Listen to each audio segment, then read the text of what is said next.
فعل مضارع منصوب۔ کتاب میں اس چیز کو مضارع خفیف کے نام سے ذکر کیا گیا ہے۔ اور آسان کر لیں اس کو کہ فعل مضارع کی 3 فارمز ہوں گی۔ فرسٹ فارم جو آپ نے یاد کر لی ہے، اب ہم فعل مضارع کی گردان کی سیکنڈ فارم جو ہے وہ یاد کرنے لگے ہیں، سمجھنے لگے ہیں کہ فعل مضارع کی گردان سیکنڈ فارم میں استعمال ہوگی تو کیسی ہوگی۔ ایک گردان ہم لیتے ہیں، اور گردان ہم لیتے ہیں جو کل لی تھی ہم نے یذهبو کی، وہ گردان ہم لیتے ہیں۔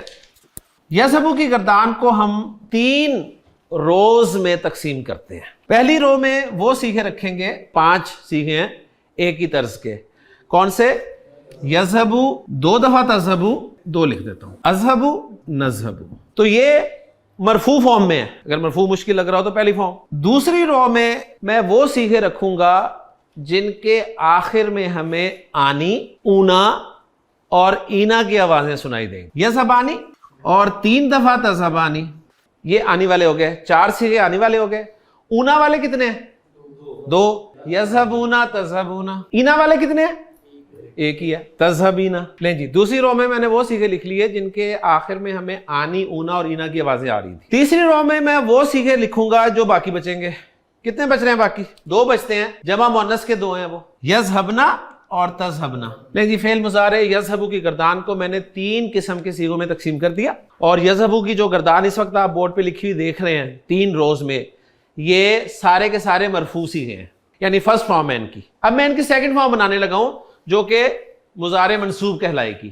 پہلی رو میں ایک تبدیلی کر کے سب کو منصوب کر دوں گا۔ نوٹ کریں سب کے آخر میں پیش آ رہی ہے، اور اس میں بھی پیش جو ہے وہ مرفوع کی علامت ہوتی ہے نا، تو اس اعتبار سے بھی یہ مضارع کو انہوں نے مرفوع کہہ دیا۔ اب اگر اس پیش کو میں زبر سے تبدیل کر دوں تو اس میں زبر منصوب کی علامت ہوتی ہے، لہٰذا یہ 5 سیغے جو ہے منصوب ہو گئے، یذهبا، تذهبا، تذهبا، اذهبا، نذهبا۔ اب جو سیکنڈ رو ہے، آنی، اونا اور اینا والے، ان کو میں منصوب کرنے لگا ہوں، اور دوسری ٹرمینالوجی کے مطابق ان کو میں خفیف کرنے لگا ہوں۔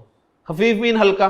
ذرا نوٹ کریں ان سارے سیغوں کے آخر میں ایک چیز کامن ہے، نون کامن ہے، ان سب کا نون ہٹا دیں۔ یذهبا 3 دفعہ تذهبا، یذهبو، تذهبو، تذهبی، یہ منصوب ہو گئے جی۔ اب ذرا ان کے لکھنے میں تھوڑا سا فرق ڈالا جائے گا۔ دیکھیں تذهبی کو دیکھیں، اینڈ میں کبھی بھی یا اس طرح نہیں لکھی ہوتی، یا نقطوں کے ساتھ ہمیشہ درمیان میں آتی ہے نا، اینڈ پہ تو کبھی آپ نے یا اس طرح نہیں دیکھی، لہٰذا اس کو ہم ذرا اس کی اصل شکل میں لکھ دیں گے، ایسے کر دیں گے۔ اور یہ جو جمع والے سیغے ہیں نا، یذهبو اور تذهبو، ان کے آخر میں ایک الف لکھ دیں گے جو کہ لکھنے میں آئے گا، پڑھا اسی طرح جا رہا ہے، یہ بس لکھنے کا فرق ہو گیا۔ تو دوسری رو کے سیغے بھی منصوب ہو گئے۔ تیسری قسم کے سیغوں کو میں منصوب کرنے لگا ہوں، لیکن تیسری قسم کے سیغے منصوب ہو رہے ہیں، ہو گئے۔